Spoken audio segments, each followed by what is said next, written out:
politica estera al Corriere della Sera e ho il privilegio di poter moderare questo parterre de roi, questo panel di esperti autorevoli. Il tema è la Libia, che è probabilmente l'altro fronte della lotta contro l'ISIS, a dispetto di lunghi negoziati.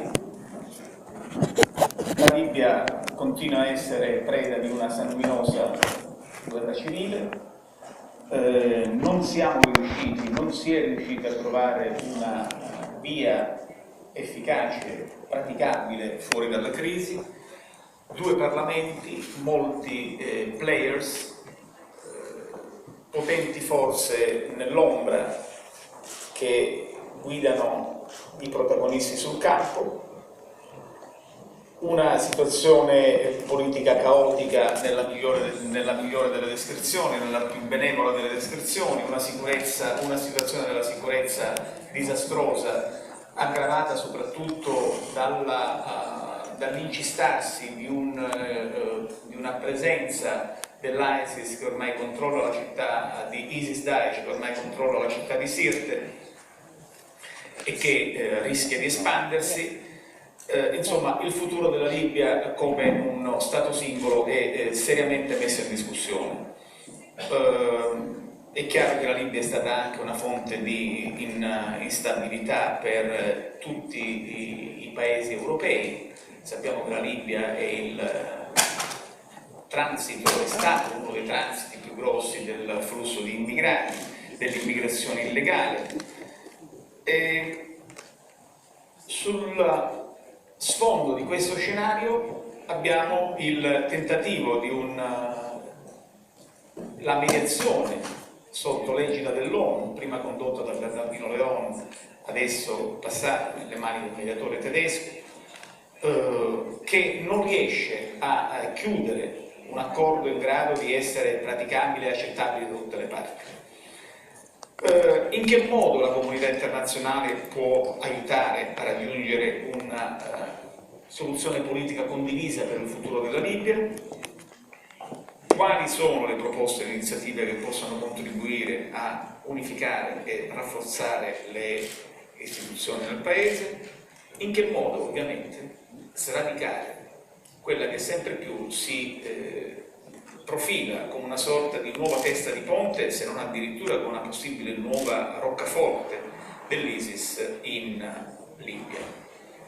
Questi sono i quesiti intorno ai quali noi cercheremo di organizzare la nostra discussione. Abbiamo una media di 10 minuti per oratore, con un'eccezione del Presidente Casini.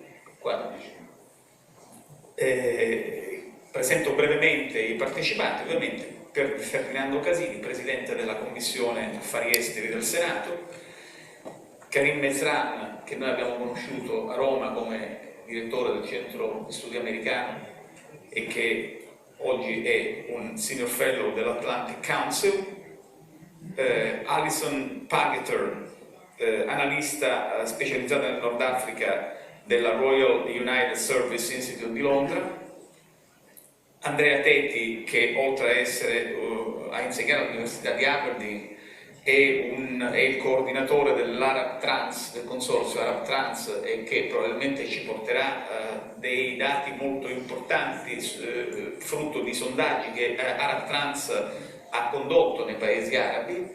Credo che sarà un contributo di conoscenza molto importante. Mattia Tovaldo del European Council of Foreign Relations, che ha sede basato a Londra, e infine Arturo Barbelli, che è il capo del programma di ricerca sul terrorismo dell'ISPI. Io comincerei senz'altro dando la parola al Presidente Casini. Thank you, Paolo. I'd like to talk especially about 5 issues. The first, why should we be concerned about Libya? The international community has huge responsibilities in the Libyan crisis and is showing insufficient concern about it. This is a short-sighted attitude, especially for Europe. Europe must shift its focus toward the Mediterranean, and in the Mediterranean it must become increasingly more concerned about Libya. As we all know, the present situation is very critical. An immoral dictator was replaced by widespread chaos, the collapse of statehood, and a proxy war among regional powers. Today, this scenario has been compounded by the presence of Daesh. Libya is strategically important for Islamic State. Daesh has a global dimension and operates a flexible geopolitical platform. This is why it is seeking support in Sinai to combat al-Sisi. It is trying to enter Somalia in order to reach the Horn of Africa, and is now focusing on Libya. Their notion of state is not based on territory in the traditional sense, but on the idea that the caliphate is there where its followers are, even in our neighborhoods, where they send their ambassador of death. Today, Libya is virgin ground, and where better to seek heaven than in such a hospitable environment where there is no state and no international pressure? Second, we must concern ourselves with the Libya to deal with the mistakes made in the recent past, trying to do better in the future. Obviously, the main error was to organize a military intervention without considering the consequences. But there are also all the undelivered promises, like the 16.1 billion euro Marshall Plan, solemnly announced at the G8 of Deauville in 2011 and then vanished. Furthermore, too much stress was also placed on the election. We imagined at one point that Westminster had moved to Tripoli, and that it would only take an election to install democracy. In Libya, we must make the real situation and the dynamic between the forces at play completely understood. We cannot draw a distinction between good and bad contending parties. It's not a question of secularists versus Islamists. The differences are much more nuanced. Libya is a country full of grey areas. Alliances change all the time and depend on many factors.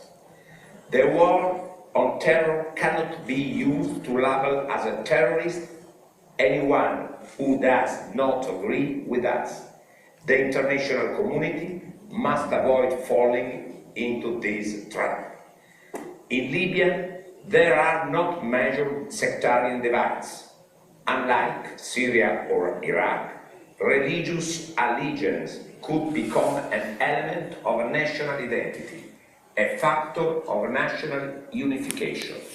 This should not be underestimated, but compel us to handle the religious element with even greater care.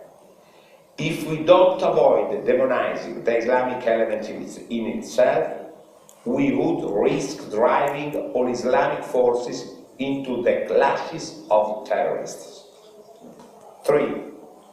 We have to concern ourselves with Libya, because there an appalling proxy war is being waged by the regional powers. Libya cannot be discussed without looking at the overall picture of the Mediterranean and the Middle East. The end of the Cold War, followed by American disengagement, have created a huge vacuum which regional powers try to fill. But here again, Libya has a specific situation. Here, unlike Syria or Iraq, the proxy war is between two fronts of Sunni Islam. This confirms that it is simplistic to read the chaos in the Middle East only in terms of a clash between Shia and Sunni. Egypt, Saudi Arabia, Qatar and Turkey act on the basis of diverging interests. 4. We have to be concerned about Libya because the Libya crisis is having massive fallout on stability in the region. We all know that in Tunisia there are hundreds of thousands, perhaps 1 million refugees, that in Algeria and Mali the Libyan crisis is rekindling Islamist hotbeds and so on. But when I speak of stability in the region, I'm not referring only to Algeria and Chad.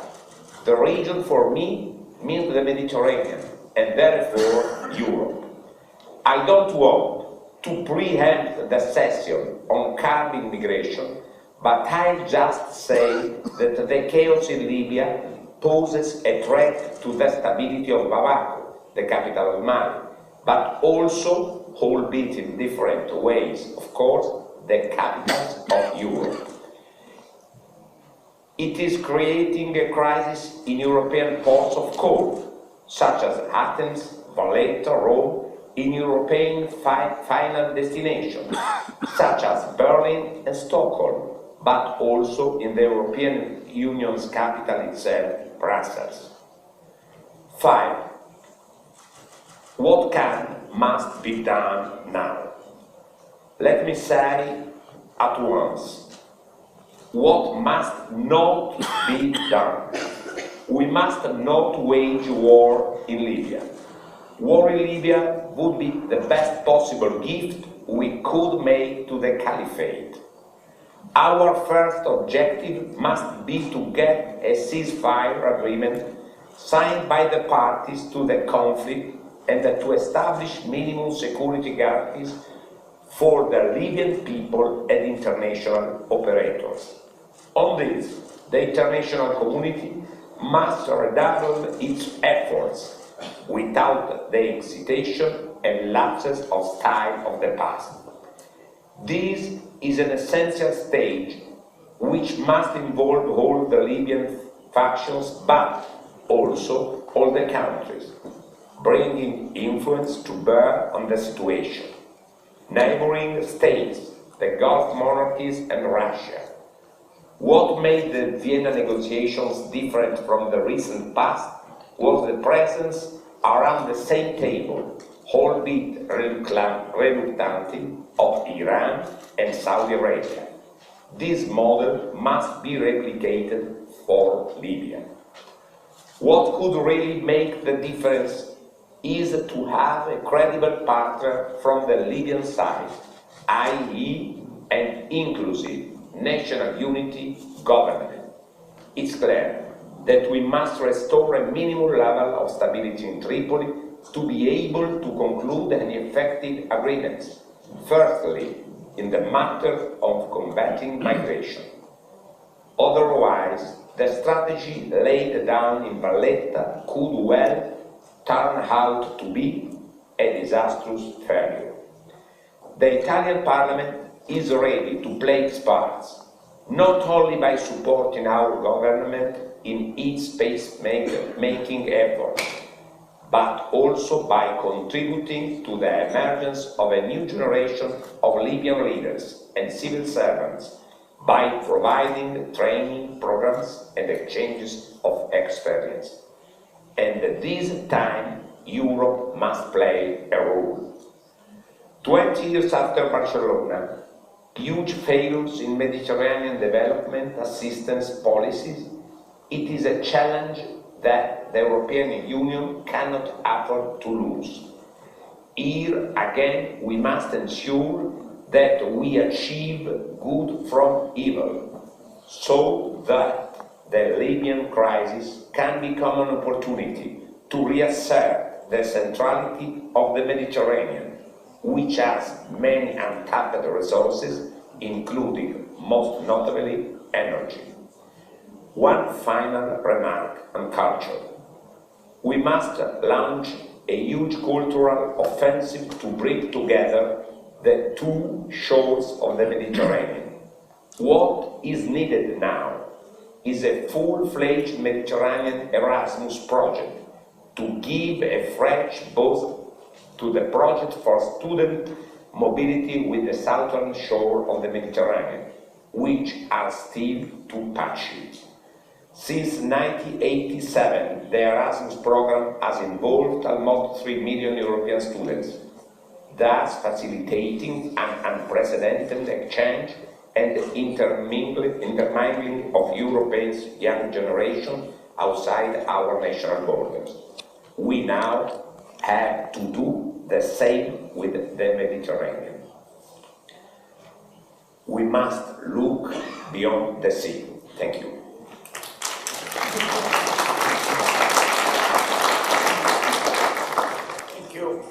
Thank you, Chairman Casini.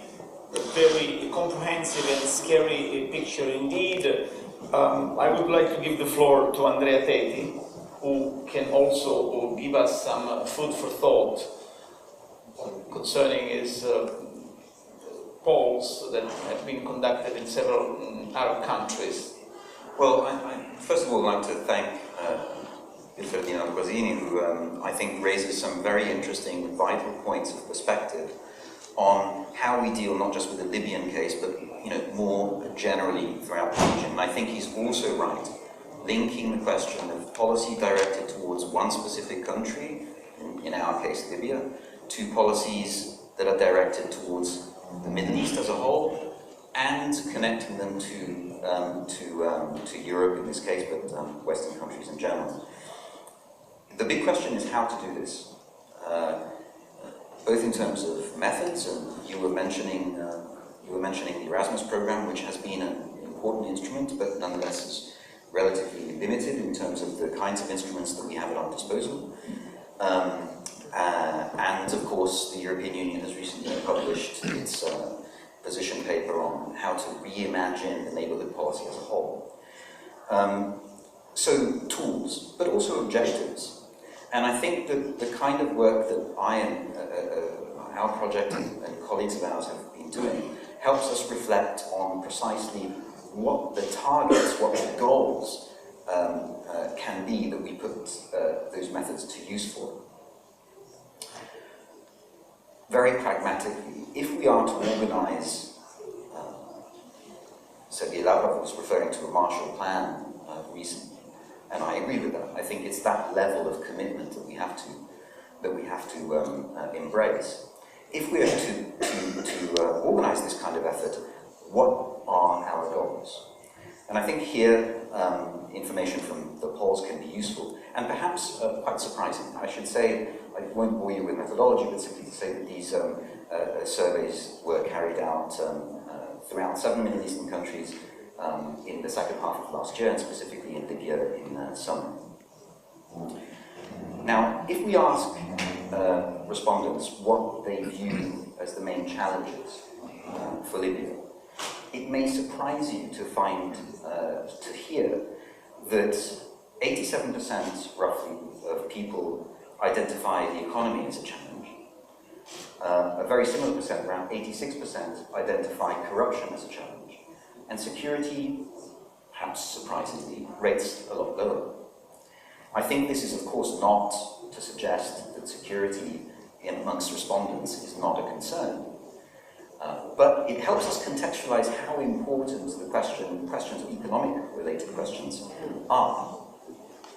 And we see this theme of the economy as important emerging from other areas of questions. So, for example, if we ask what would be the factors that might lead you to consider emigrating, living abroad, roughly 30% say security, which is to be expected. A similar percentage, slightly less, about 20%, say economic factors. Okay? So this question of the economy returns. And it returns again in two other places. One is if you ask, if we, as we did, ask what are the most important factors, if we asked respondents to name what the two most important factors for them in defining democracy were. And in the Libyan case, of course, it's very important.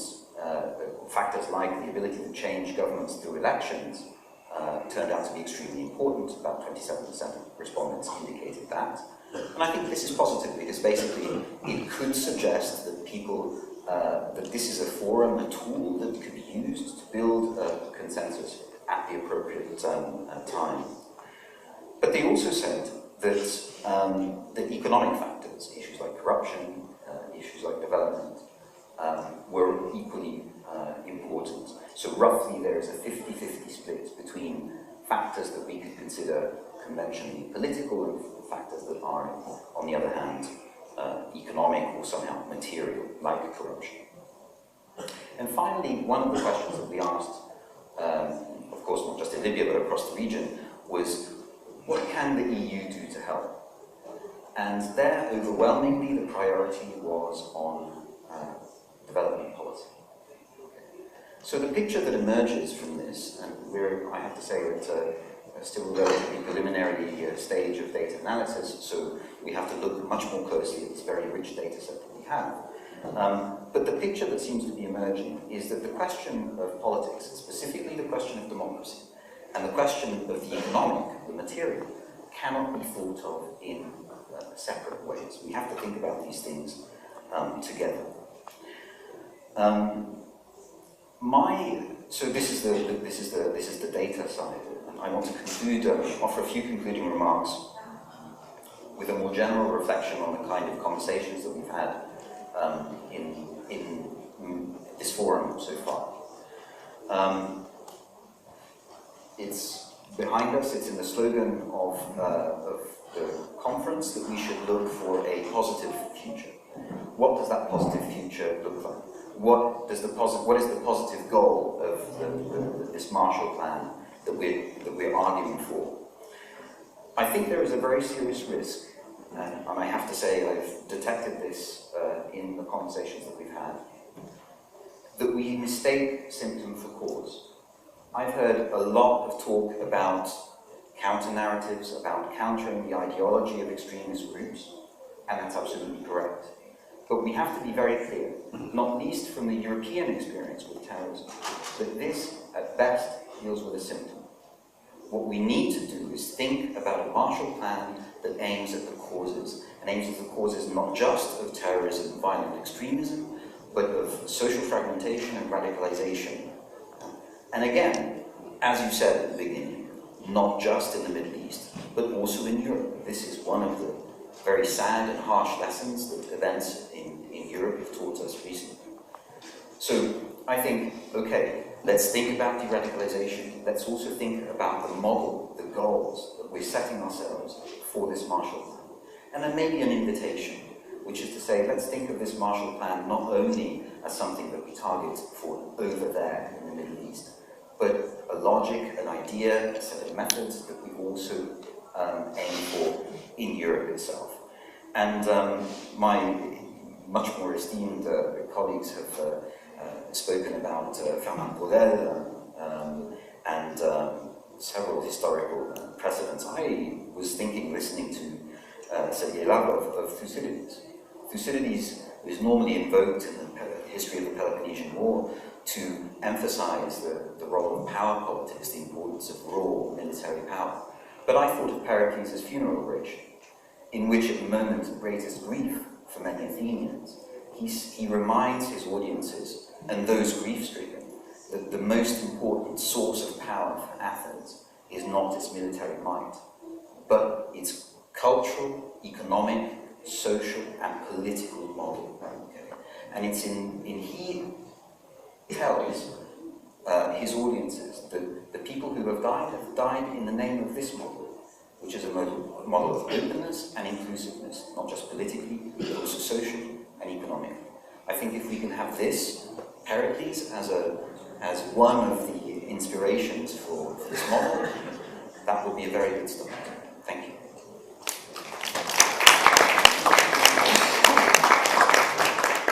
Thank you. I would now go to Mrs. Pargeter. I have if you could focus also on the question of the plan that has been floating around, which looks like to be a plan that tries to bypass the most confrontational members of the two parliaments and try to bring together those who may agree. Do you think that this is a viable alternative to, and of course, and then you, please. Okay, you want me to talk about that first, or no? Okay, just put it into my presentation. Well, thank you very much. It's a real pleasure to be here. And as we're all aware, Libya is clearly in a desperate state. It's completely fragmented, with towns and areas operating like little islands. And the sort of sense of working in the national interest has been subsumed by local interests. And in some ways, in some sort of bitter irony, it seems that what Gaddafi dreamed of all of his life has finally been achieved. A stateless state, a perpetual revolution, and a country where the masses are armed. Now, clearly the way it's worked out is not the way he would have envisaged it. And I have to say that despite the call in this conference to come up with a positive agenda for the Mediterranean, I think in the Libyan case it's very, very difficult to be optimistic, even with the various peace initiatives on the table. And clearly we need to find a solution, and to find one urgently. Now, finding a solution is clearly not going to be easy. And I think one of the problems in Libya today is that it still hasn't moved beyond its revolution. It's almost 5 years now since the uprising started, and more than 4 years since Gaddafi was toppled. And it still seems that revolutionary legitimacy is still the #1 trump card being played, and it's being used as a justification for all sorts of crimes, including the thousands of kidnappings and illegal detentions that are making Libya a living hell. And we've also seen a country permeated with revenge culture. We've seen towns like Washifana, for example, that's been accused of supporting the former regime, has pretty much been picked on since the revolution. And the authorities have for a long time turned a blind eye or even encouraged the attacks against it. And it's little surprise that towns like this are now key trouble spots, and in Washifana's case, it's now raising the flag for Gaddafi once more. And it seems that politics has been grounded not only in self-interest, but also in revenge. And I would argue, actually, that there isn't any politics in Libya, and there hasn't been since the revolution. And we may have introduced some of the formal mechanisms of the democratic process, but there's still no democratic or political culture. There are still no political parties. And actually, the country's new institutions have just been arenas where different groups have tried to press for their demands and eliminate their opponents. So hoping for some kind of political solution to come out of these same institutions, I think, is optimistic. But I think it's time for Libya, obviously, to move beyond this state of revolutionary state and accept that the country is now in a post-revolutionary phase, and it needs to come together to rebuild itself. And I think one possible way, maybe, of assisting this process would be if some proper reconciliation process was to begin. So far, the idea of national reconciliation has been shunned and ignored, but I think it's important to note that the country's largest and most important tribes are still completely outside of the process that's going on now. I'm thinking about those tribes associated with the former regime, the Wadfala, the Nadaho, the Ladadfa. These tribes and the areas associated with them still feel very much as though they're being scapegoated for the past, and they're remaining completely on the sidelines of these peace processes, political processes, and are refusing to get involved. And I think we should remember too that many of them are abroad. Something you touched upon, I think there are, some estimates say 1 million, some say 2 million Libyans abroad, out of a population of just 6 million. This is enormous. So really these tribes and elements need somehow to be engaged and brought into the search for peace, and made to feel as though they too have a part to play in the new Libya. And for me, it's difficult in the longer term to see how Libya can be stabilised without these big tribes being brought in, because if they're not dealt with at this stage, they're going to create problems further down the line. And at the same time, I think we need the main towns and areas to find a way to come together and reconcile their differences. Whilst, of course, we need a big overarching peace deal, this is essential, but at the same time, we need to get these towns making peace with other towns to heal the fragmentation that's occurred. Misrata needs to make its peace with Zintan, with Tawagat, with Washafana, with Bani Walid. And really the only way that Tripoli is ever going to be sorted out is when the crisis between Misrata and Zintan is resolved. Now, we've already seen there is some willingness on the ground to engage through some of the locally brokered peace deals and ceasefires that have occurred in the West over recent months. And these deals might be fragile, but they are at least holding. So while it's no substitute for a bigger comprehensive deal, perhaps building on these deals, trying to widen them out, would at least start to rebuild some of the trust that's needed to put the past behind them and for these areas to feel they have a stake in a shared future. And I think the international community should really be encouraging what's happened in the west of the country and praising what's happened there. And I really believe that backing the UN peace process alone is not going to be enough, because even if it is signed, some of the main players on the ground are still not going to accept it because it will result in their demise and they will try to sabotage it. And I think we need to remember that the whole UN peace process is still viewed very much by the Tripoli camp as being biased against it. They want something that's going to make them feel they're on an equal footing with the other side. And this perception of it being biased is completely understandable. For example, the international community completely chose to ignore the Supreme Court decision of November 2014, which effectively ruled that the House of Representatives